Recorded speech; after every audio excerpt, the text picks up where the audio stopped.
We don't want this man to be our king. A reading from Luke 19:11-19. While they were listening to this, he went on to tell them a parable, because he was near Jerusalem and the people thought that the kingdom of God was going to appear at once.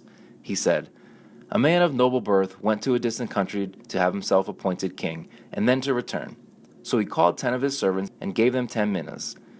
'Put this money to work,' he said, 'until I come back.' But his subjects hated him, and sent the delegation after him to say, 'We don't want this man to be our king.' He was made king, however, and returned home. Then he sent for the servants to whom he had given the money, in order to find out what they had gained with it. The first one came to him and said, 'Sir, your mina has earned 10 more.' 'Well done, my good servant,' his master replied. 'Because you have been trustworthy in a very small matter, take charge of 10 cities.' The second came to him and said, 'Sir, your mina has earned 5 more.' His master answered, 'You take charge of 5 cities.'"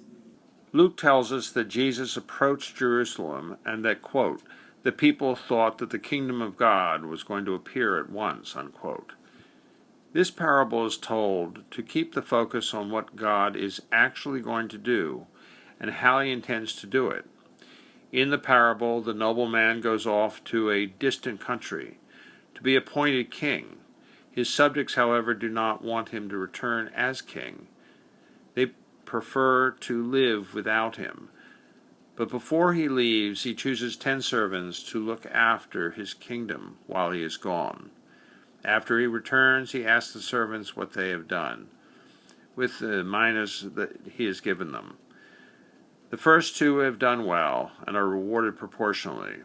But as we will learn, not everyone who says, "Lord, Lord," will enter the kingdom of heaven.